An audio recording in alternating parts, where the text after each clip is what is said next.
Hey friends, Daily Dub Friday edition, back with the fan on the head. That means I'm back home, which is good. It was a very long week. This is one of the most demanding few things we do every quarter, or every year. We do this several times a year, where we do a big business review with a lot of folks in town, and it went really well. So again, I'm very blessed and grateful for the team I have, for the management I work with, for the peers I have, and for my customers. So it was a great session this week up in New England. Went really well.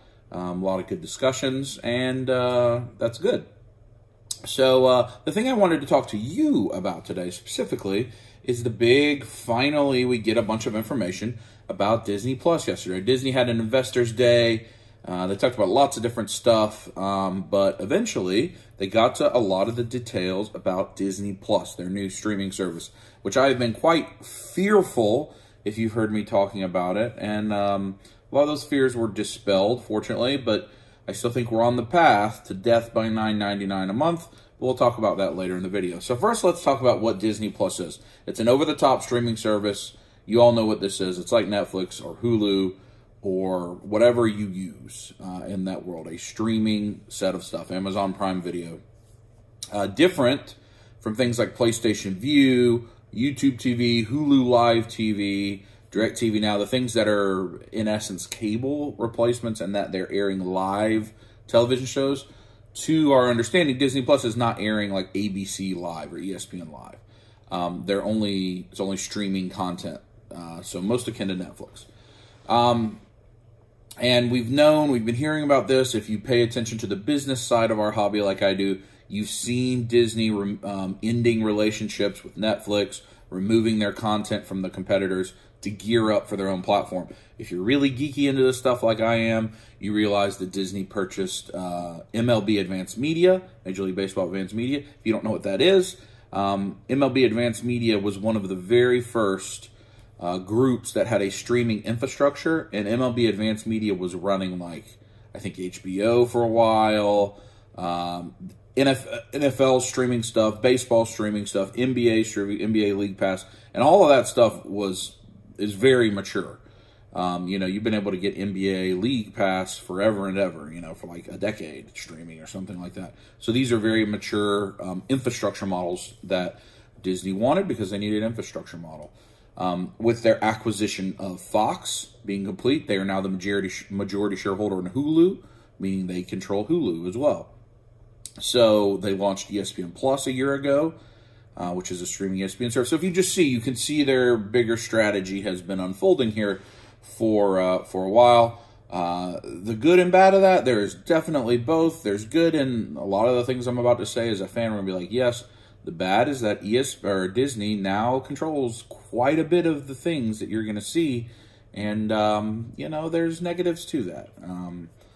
They kind of control the messaging for quite a bit of stuff. So anyway, let's get into some of the more stuff you're here for. Content. The first thing we all care about is what's going to be on Disney Plus, maybe even more than price, because if it's good enough content, then we're willing to pay more. So here's the content. Going to have basically everything Disney, Marvel, Star Wars, Pixar, and National Geographic. National Geographic, I think they picked up in the Fox acquisition. In essence, all of it. And then it's going to have some Fox stuff. I would imagine the Fox library they'll start to roll out. I don't think they want to overload the servers and the infrastructure right away. Fox has such a great, you know, you see Fox goes back to like Gone with the Wind, I think, and some of that stuff. So I don't think they want to just stick everything at once on there and have an overload of content. They want you to be able to curate yourself. But they did announce all 30 seasons of The Simpsons would be exclusive there. Malcolm in the Middle with Heisenberg, if you want to watch some early Heisenberg. And The Princess Bride is a movie that I just picked some things that I was interested in from the Fox side of the house. But they said the entire Disney Vault, for the first time ever, every Disney movie will be available right away. If you pay attention to Disney Vault, especially back when it was VHS or DVD releases, you could not get Disney movies sometimes. All the Marvel movies, I think they said the Star Wars movies will be tiered out and be all available by a year from now. I imagine they have some contracts that they've got to phase their way out of on some of that stuff. I believe I saw there'd be 4K remasters of the original trilogy, maybe. That was not in this announcement, but I think I saw that somewhere else yesterday. That's all great. Like I said, the Disney stuff's going to start disappearing. It already has from Netflix. By the end of this year, into 2019, it's going to be primarily gone. There is another Jessica Jones, I think, that will air in early 2020 for Netflix, but then all of those will be gone. That stuff is tricky because Netflix has a contract kickback where Disney can't make those shows, those characters, and I don't think they can use those actors for a couple years. So while like the head of Disney Plus and the head of Marvel TV has said the characters are going to stay around, they have an interest in reviving those shows or rebooting them or something, they have to wait for those contract terms to end. So I don't think we'll see anything with the Defenders until next year, but I bet eventually we will. And as contracts expire, especially Charlie Cox, I could see him coming back to reprise his role. I do not know what that means for movies, but I have a feeling that they're kind of locked down on that for a couple years. But the big thing, new content. What's the new content that's going to be on here? Is it going to be stuff we're interested in? Netflix is spending a ridiculous amount of money on new content every year. And a lot of their new content are the things that are exclusive to them, like a Stranger Things, Black Mirror, that isn't necessarily their own studios, but are things that are exclusive, are big moneymakers for them. So House of Cards was for a long time. So what is Disney going to have in that front? So first I'll talk about Star Wars. They said The Mandalorian. We had already heard, most of these we had already heard about, but The Mandalorian is going to be like a bounty hunter, live-action bounty hunter show. I don't think it's Fed. I think it's probably just someone in that clan. But Pedro Pascal has already been tied to this. Pedro played Oberyn Martell in Game of Thrones. Oberyn was awesome, both in the book. He's even more awesome in the book and in the show. God, it's like 5 years ago that he was on it, so I don't feel like I could spoil something. But because we're getting into, like in 2 days is the Game of Thrones premiere for the final season, I don't want to spoil anything. But he has he has an incredible scene in Game of Thrones, one of the most talked about scenes in Game of Thrones. And he's great. Oberyn was great. So Pedro Pascal, I think, will be wonderful. But Jon Favreau is the EP. If you don't know who Favreau is, he's who plays Happy Hogan, like in Spider-Man Homecoming. Iron Man, the guy that helps out the Avengers and stuff. But Favreau, more specifically, like his most recent Marvel thing that he co-executive produced was Infinity War. So we're not talking about, I mean, I think you all know Jon Favreau is, but if you don't, that's a big name. So that show should be good. They've talked about a Cassian live-action TV show with Diego Luna and Alan Tudyk as K2SO back. I love them in Rogue One, so I'm there for that. That's good. We know that there's the new Clone Wars TV show announced, and that's going to be exclusive to the show. I don't know when that's coming back. I imagine with Star Wars Celebration this weekend that maybe some of these things will get dates, but maybe it's just going to be focused on Episode 9. I don't know. But the Clone Wars show is going to be exclusive to Disney. So that's the Star Wars stuff that at least I'm interested in. Whew, for the Marvel stuff, I mean, they're not playing around. So we've heard there could be a Hawkeye limited series, which probably just means like one run of 8 episodes. An animated show that's What If. So if you're a comics guy or girl, you know the What If line. And some people like it, some people don't. They're usually just one-shots, one book. What if this happened? This will be an animated series. So for instance, is What If Loki found Thor's hammer? What would that look like? I like those. They're kind of interesting, especially, they're just one book. You read it, you get interested in it. I think there's What If Cap and Stay with Peggy, maybe, or something like that. So that'll be fun.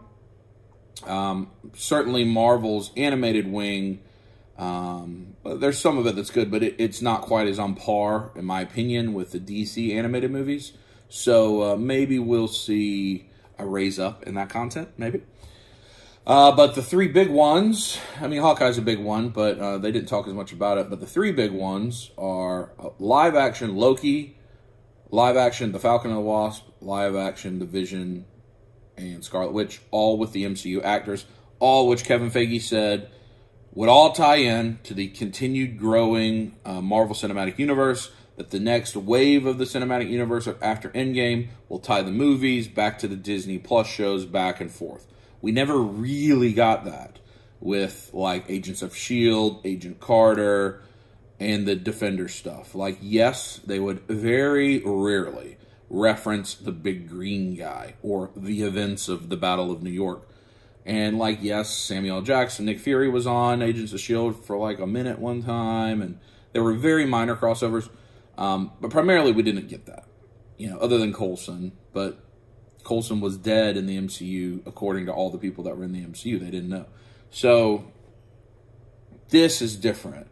With all the actors, and they're going to spend some money on that. The negative is, who in the world came up with the titles to these shows?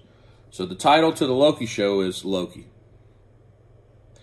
The title to the Falcon and the Winter Soldier show is The Falcon and the Winter Soldier. You think those are good?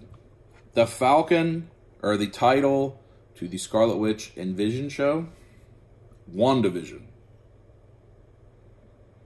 I mean, are those placeholders? They even try. That's just, you know, that's like the joke with a man that names appliances, and he says, well, what does this appliance do? Oh, it freezes things. Oh, freezer. I'm going on break. It's not very good names. But I'm excited for those, especially because I like all those characters. So I think that'll be fun. There's also going to be, I think, some Pixar animated spin-offs, which is great. And then I think we're going to start to see some streaming just. So they said Captain Marvel streaming will be exclusive to that platform. I don't necessarily know what that means. I'm sure they're still going to sell physical media because they want that money. But, you know, like the steelbooks. But maybe the code will only be redeemable if you have that. Or maybe there won't be a code you can't download. I don't know. Or maybe it'll just be streaming and you can only download the others. I don't know. Let's get into some of the logistics. Everything will be available for you to download and watch offline. That's something Netflix has only recently introduced and doesn't apply to all their stuff. That's big. I mean, for me, because I need to watch on the plane or whatever. It launches November 12th. All this stuff won't be there November 12th, but a lot of it will. The biggest thing to me, I fully expected this to be a minimum of $14.99. I think that's what HBO is right now, $14.99. It came in at a price of $6.99 a month, or $69.99 annually. That is an unbelievable price. That's cheaper than when Netflix was $7.99 100 years ago. Like, for all the content we're talking about, which is a lot of the stuff people would be buying other platforms to watch, and all that original content, people are happily paying $15 a month just for Game of Thrones for the next 3 months on HBO. And $6.99, that's a steal. $70 annually, I mean, that's $35, $40 cheaper than Amazon Prime, and I know you get a lot of other stuff with Amazon Prime, but I was shocked at that price. Now, why can they hit that price? Well, a lot of it is because most of the stuff you're paying for, all those movies, all that stuff, they've already made their money off of. They make their money at the box office, they pay everything off, and now this is just extra money. So they just have to fund the original content. So that's a big difference between Netflix. Like, Netflix doesn't run things in the movie theater that make $2 billion and can help pay for stuff. So it doesn't necessarily surprise me that they can hit a lower price point because economies of scale and everything else. I just thought they can ask for more than that, and they haven't. So I am very impressed with that.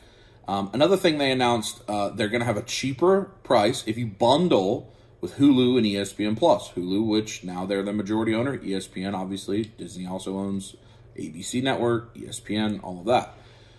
I love that because I already pay $11.99 a month for commercial-free Hulu. I already pay that. I don't pay the $4.99 a month for ESPN+, but I've thought about it.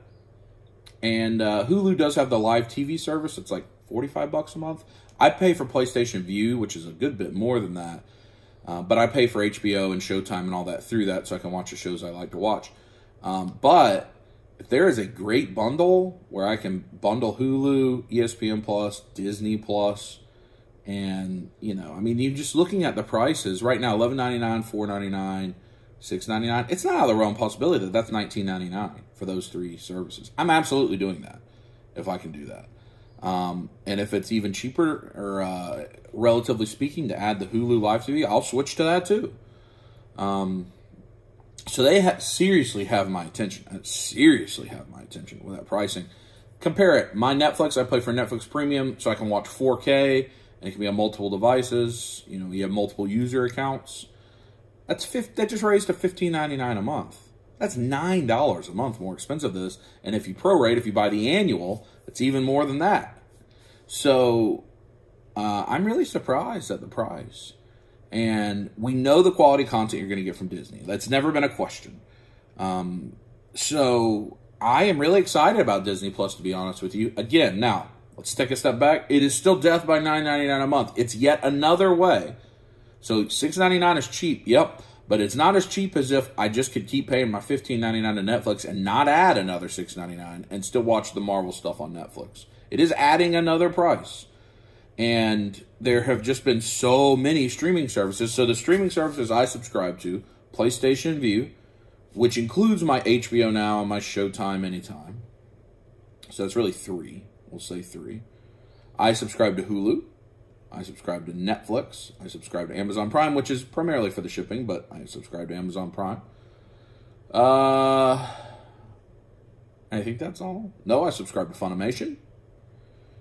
YouTube Premium. That's 8. This will make 9 with ESPN 10. That's death by $9.99 a month. But I can watch things however I want to on my iPad in the hotel. It's important to me.